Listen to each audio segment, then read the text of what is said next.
Ya, baik teman-teman. Sekarang kita akan belajar bagaimana membuat rumus di PowerPoint. Kita langsung saja. Ya, di sini saya akan membuat slide baru.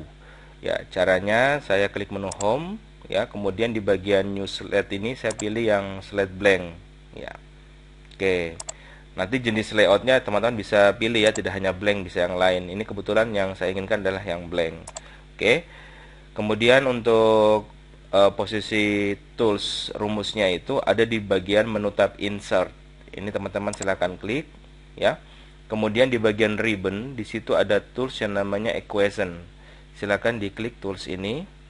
Ini kalau saya klik otomatis di bagian slide kita akan ditampilkan satu text area ya untuk bagian equationnya ini.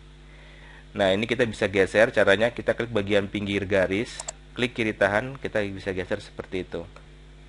Nah, kita langsung saja ya. Saya di sini akan memberikan contoh cara menggunakan tools yang ada di bagian equation. Ya, tapi rumusnya nanti teman-teman sesuaikan ya. Saya hanya fokus pada penggunaannya saja.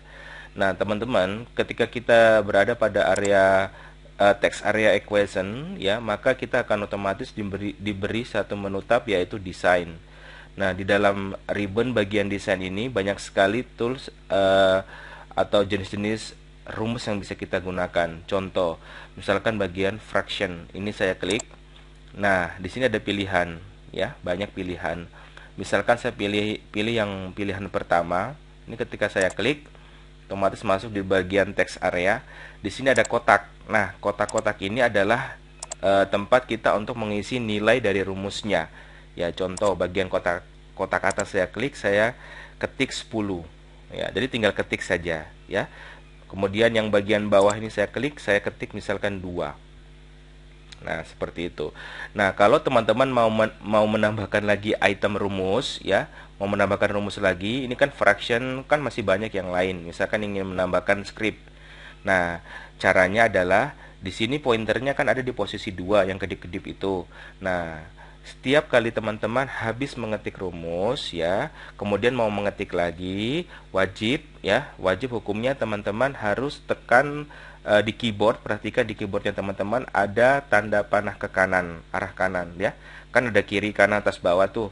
Silakan teman-teman tekan yang sebelah kanan ya, satu kali saja, jangan ditahan tapi tekan satu kali, tak, seperti itu ya.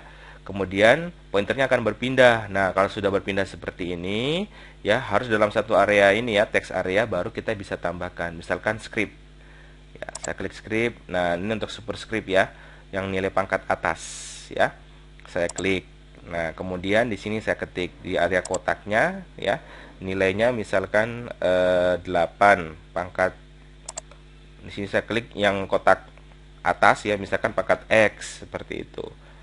Nah, kalau teman mau menambahkan lagi ya, mau ditambahkan simbol misalkan atau rumus lagi, tadi yang saya katakan wajib menekan arah panah sebelah kanan. Kalau tidak ditekan nanti begini efeknya teman-teman. Contoh ya, saya tidak menekan arah panah sebelah kanan, kemudian saya tambahkan rumus. Misalkan integral.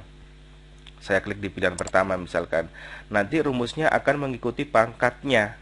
Ya, ini kan salah ya. Nah, maka saya di sini saya unduh dulu ya, saya ulangi lagi.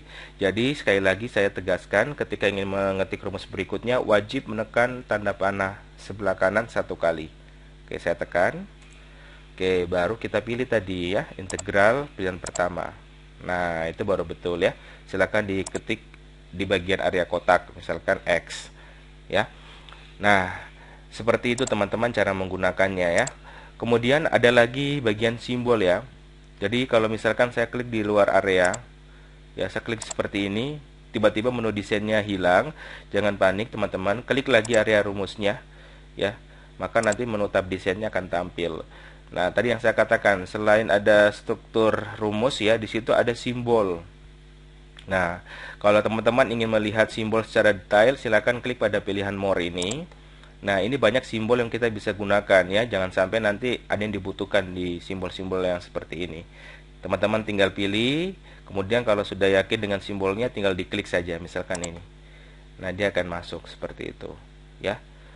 Oke. Kemudian kalau misalkan tampilan dari rumus yang kita buat ingin diperbesar ya, ukurannya ingin diperbesar, silakan teman-teman klik menu tab home ya. Kemudian sama seperti di Word ya, silakan diklik bagian font size ya, pilih ukurannya. Semakin besar nilainya, ukurannya maka semakin besar seperti itu. Oke.